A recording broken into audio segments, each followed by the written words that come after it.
नमस्ते प्रिय विद्यार्थियों, हम पढ़ रहे हैं एनसीईआरटी बुक्स कक्षा 7 की ज्योग्राफी, जिसमें आज हम पढ़ेंगे अध्याय नंबर 3 हमारी बदलती पृथ्वी।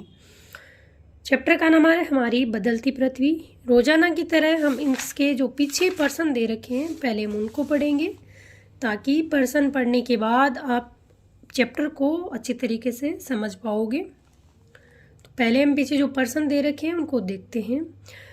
निम्न प्रश्नों के उत्तर दीजिए। प्लेटें क्यों घूमती है? प्रश्न कह रहा है कि प्लेटें क्यों घूमती है। बहिर्जनित एवं अंतर्जनित बल क्या है? बहिर्जनित बल क्या होता है, अंतर्जनित बल क्या होता है। अपरदन क्या है? बाढ़कृत मैदान का निर्माण कैसे होता है। बालू टिब्बा क्या है? समुद्री पुल्लिन का निर्माण कैसे होता है। चाप झील क्या है? इन सब के बारे में हम चैप्टर में पढ़ने वाले हैं, इसलिए हम पहले प्रश्न पढ़ रहे हैं ताकि चैप्टर इजीली समझ में आ सके। इनमें से कौन सी समुद्री तरंग की विशेषता नहीं है? सेल, किनारा, समुद्री गुफा। हिमनद की निक्षेपण विशेषता है बाढ़ग्रस्त मैदान, पुल्लिन, हिमोड। पृथ्वी की आकस्मिक गतियों के कारण कौन सी घटना होती है? ज्वालामुखी, वलन, बाढ़ग्रस्त मैदान। शत्रक शेल पाई जाती है रेगिस्तान में, नदी घाटी में, हिमनद में। चाप झील यहाँ पाई जाती है। कहाँ पाई जाती है? हिमनद में, नदी घाटी में, रेगिस्तान में। प्रिय विद्यार्थियों, ये चैप्टर के पीछे जो प्रश्न दे रखे हैं वो है, और ये चैप्टर बहुत ही अच्छा है और इसमें बहुत सारे प्रश्न आपके बनेंगे, तो ध्यानपूर्वक पढ़ना है। चैप्टर नंबर 3 हमारी बदलती पृथ्वी 7 क्लास की ये ज्योग्राफी है और बुक का नाम है हमारा पर्यावरण। प्रिय विद्यार्थियों, चैप्टर को पढ़ने से पहले आपको पीछे वाले जो मैंने चैप्टर करवा दिए हैं कक्षा 6 और 7 के, वो आपको ज़रूर देख लेने चाहिए, ताकि आने वाले एग्ज़ाम में आपकी जो एनसीईआरटी पे जो पकड़ है वो मजबूत हो सके। आज हम पढ़ेंगे हमारी बदलती पृथ्वी। स्थलमंडल अनेक प्लेटों में विभाजित है, जिन्हें स्थलमंडलीय प्लेट कहते हैं। आपको ये जानकर आश्चर्य होगा कि ये प्लेट हमेशा धीमी गति से चारों तरफ घूमती रहती है, प्रत्येक वर्ष केवल कुछ मिलीमीटर के लगभग। पृथ्वी के अंदर पिघले हुए मैग्मा में होने वाली गति के कारण ऐसा होता है। पृथ्वी के अंदर पिघला हुआ मैग्मा एक वृत्तीय रूप में घूमता रहता है, जैसा कि क्रियाकलाप में दिखाया गया है। प्लेट की इस गति के कारण पृथ्वी की सतह पर परिवर्तन होता है। आपसे पूछे कि पृथ्वी की सतह पर परिवर्तन किस कारण होता है? प्लेट की इस गति के कारण, जो प्लेट की स्थलमंडल में जो प्लेटें होती हैं उनकी गति होती है, उसके कारण पृथ्वी की सतह पर भी परिवर्तन होता है। पृथ्वी की गति को उन बलों के आधार पर विभाजित किया गया है जिनके कारण ये गतियाँ उत्पन्न होती हैं।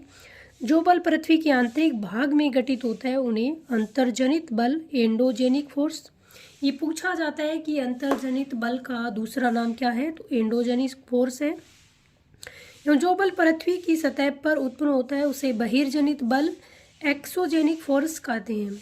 अंतर्जनित बल कभी आकस्मिक गति उत्पन्न करते हैं तो कभी धीमी गति। भूकंप एवं ज्वालामुखी जैसी आकस्मिक गति के कारण पृथ्वी की सतह पर अत्यधिक हानि होती है। यहाँ पर पृथ्वी की गतियों के बारे में दे रखा है, इसको हम देख लेते हैं एक बार। यहाँ पर दे रखा है अंतर्जनित बल और बहिर्जनित बल। अंतर्जनित बल के कारण पृथ्वी पर क्या परिवर्तन होते हैं और बहिर्जनित बल से पृथ्वी पर क्या परिवर्तन होते हैं। अंतर्जनित बल 2 प्रकार का होता है, आकस्मिक बल, पटल निरूपण बल। फिर जो आपका आकस्मिक बल के कारण भूकंप, ज्वालामुखी, भूस्खलन पूछा जा सकता है कि भूकंप, ज्वालामुखी, भूस्खलन किसके कारण होता है, तो आकस्मिक बल अंतर्जनित बल के कारण होता है। पटल निरूपण बल, पर्वत निर्माणकारी बल। फिर आता है आपका बहिर्जनित बल, अपरदन और निक्षेपण। क्या होता है अपरदन, क्या होता है निक्षेपण, इसके बारे में आगे पढ़ेंगे। नदी, बहता जल, पवन, समुद्री तरंग, हिमनद। प्रिय विद्यार्थियों, यहाँ पर एक तथ्य दे रखा है और इस प्रकार के जो तथ्य हैं उनसे प्रश्न कई बार पूछा जाता है।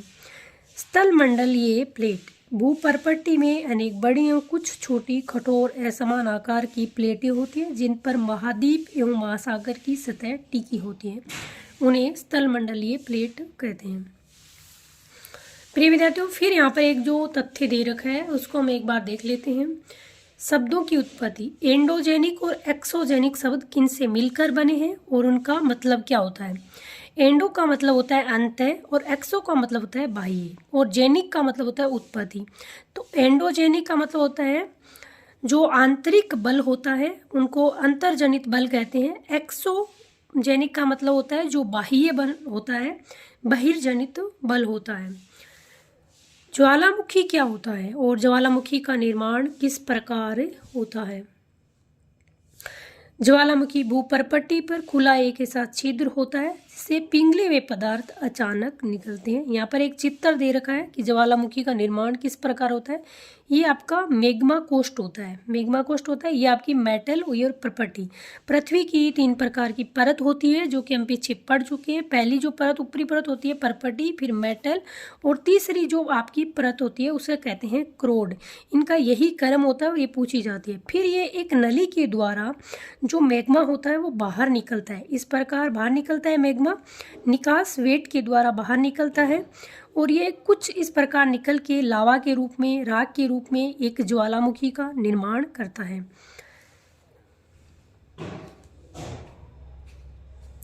इसी प्रकार स्थलमंडलीय प्लेटों के गति करने पर पृथ्वी की सतह पर कंपन होता है। ये कंपन पृथ्वी की चारों ओर गति कर सकता है। इस कंपन को भूकंप कहते हैं। भूपर्पट्टी के नीचे वह स्थान जहाँ कंपन आरंभ होता है उद्गम केंद्र कहते हैं। पूछा जा सकता है कि भूपर्पट्टी के नीचे वह स्थान जहाँ कंपन आरंभ होता है उसे क्या कहते हैं? उद्गम केंद्र। उद्गम केंद्र के भूसतह पर उसके निकटतम स्थान को अधिकेंद्र कहते हैं।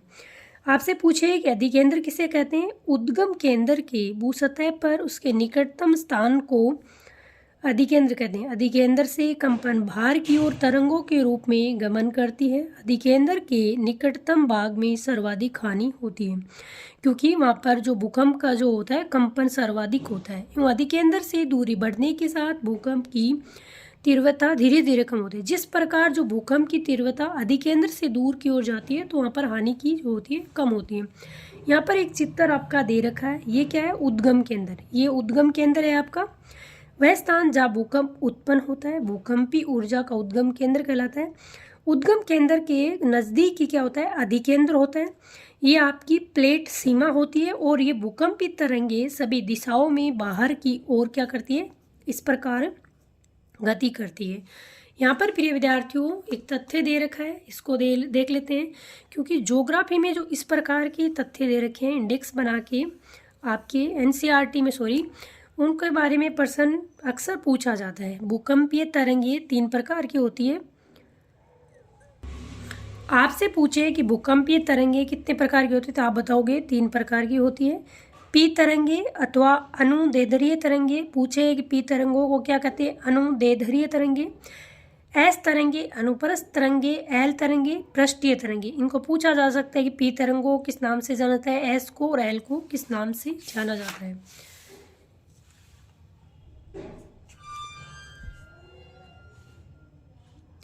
यद्यपि भूकंप की भविष्यवाणी संभव नहीं है, लेकिन यदि हम पहले से तैयार हों तो इसके प्रभाव को निश्चित रूप से कम कर सकते हैं। स्थानीय लोग कुछ सामान्य तरीकों से भूकंप की संभावना का अनुमान लगाते हैं, जैसे जानवरों के व्यवहार का अध्ययन, तालाब में मछलियों की उत्तेजना, सांपों का धरातल बनाना। ऐसा कहा जाता है कि जो जानवरों का व्यवहार है वो बदल जाता है। तालाब में मछलियों की जो उत्तेजना देखी जाती है, सांप होते हैं वो जमीन से निकल कर धरातल पर आ जाते हैं। आपसे पूछे कि भूकंप स्टेटमेंट में पूछे सत्य असत्य कि भूकंप की भविष्यवाणी संभव है तो आप बताओ कि भूकंप की भविष्यवाणी संभव नहीं होती है। प्रिय विद्यार्थियों यहाँ पर एक फिर तथ्य दे रखा है कि भूकंप का मापन एक यंत्र से किया जाता है, उसे भूकंप लेखी यंत्र कहते हैं। पूछा जा सकता है कि भूकंप का मापन किसे किया जाता है? भूकंप लेखी यंत्र से। भूकंप की तीव्रता रिएक्टर स्केल पर मापी जाती है। 2 तथ्य है कि भूकंप का मापन भूकंप लेखी से, भूकंप की तीव्रता का मापन रिएक्टर स्केल पर, जिससे भूकंप की तीव्रता 2.0 अथवा उससे कम होती है उसका प्रभाव नहीं के बराबर होता है। यहाँ पर आपसे पूछा जा सकता है कि कौन सा भूकंप होता है, कितनी तीव्रता का भूकंप होता है जो सबसे हानिकारक होता है, उसका प्रभाव नहीं के बराबर होता है। जिससे भूकंप की तीव्रता 5.0 होती है वह वस्तुओं के गिरने की स्थिति पहुंच जाता है। 2.0 से 5.0 थोड़ा सा अधिक होता है। जिस भूकंप की तीव्रता 6.0 अथवा से अधिक होती है वह बहुत शक्तिशाली, और जिसकी तीव्रता 7.0 अथवा अधिक होती है वह सर्वाधिक शक्तिशाली समझा जा सकता है।